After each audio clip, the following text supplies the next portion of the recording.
Hi, I'm Dr. Ohenia Gold, and this is Science on the Street.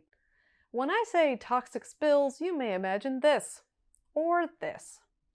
After all, we were raised with imagery like this and this. Seriously, again with Captain Planet? Don't we have any other reference we can use? A massive tanker has run aground on the central coastline, spilling millions of gallons of oil on Baby Seal Beach. Don't we have anything from this century? No? Okay, well, besides now familiar images of oil spreading through the ocean, toxic spills can really look like this. These are Nurdles, and even though they sound like a new pasta-based casual dining restaurant, Nurdles are lentil-sized pellets of pure plastic that are used to make many of the plastic products we use. It's plastic in its almost basic form. In 2021, 1,680 metric tons of these wee Nurdles were swept off a shipping container in the Indian Ocean near Sri Lanka. That's about 463 elephants worth, or about 1 million big ketchup bottles. Nurdles can be difficult to clean up because of their small size, but they also can and do become a toxic hazard. Because of their chemical makeup, Nurdles can attract bacteria and hazardous compounds that either wash ashore, infecting the coastline, or get eaten by marine wildlife, which poisons and kills them. And if it's hard to clean up toxic spills that we can see, imagine how difficult it can be when chemicals spill into the environment. That's exactly what happened with the February 2023 train derailment in East Palestine, Ohio. When that train crashed, 5 tank cars spilled 115,000 gallons of vinyl chloride gas. Vinyl chloride is the VC in PVC, the plastic compound that's used to make pipes for plumbing, among other plastic items. The cleanup was partially managed with a controlled burn, which led to the real-life version of Hexus hovering menacingly over the skies of East Palestine. This was a quote-unquote slow burn, so they burned off the vinyl chloride, so it did not cause an explosion.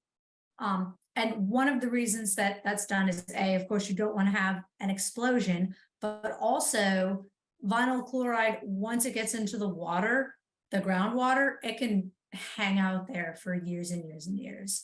So it's almost as if dealing with the air pollution was the lesser evil, which of course is still evil, than dealing with potential groundwater contamination for decades to come.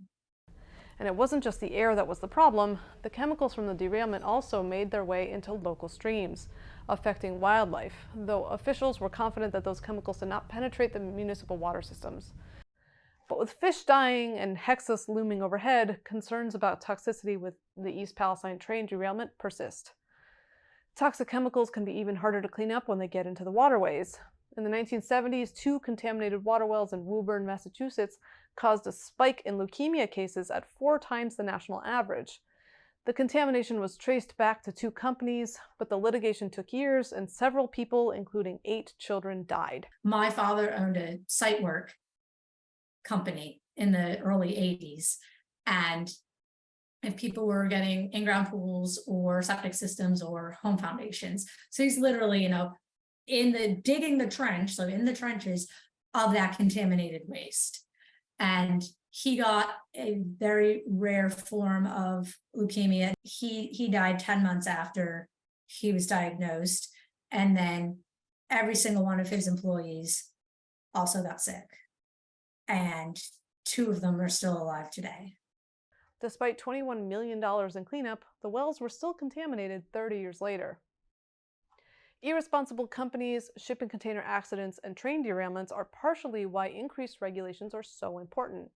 If these compounds are classified as hazardous, they are subjected to more stringent containment measures, which keeps them encased if they fall off the ship or if the train carrying them crashes.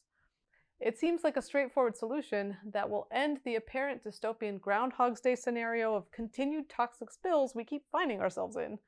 Except instead of Puxatawny Phil, it's billions of Nurdles. Science on the Street is brought to you by the Suffolk University College of Arts and Sciences and filmed in Studio 73.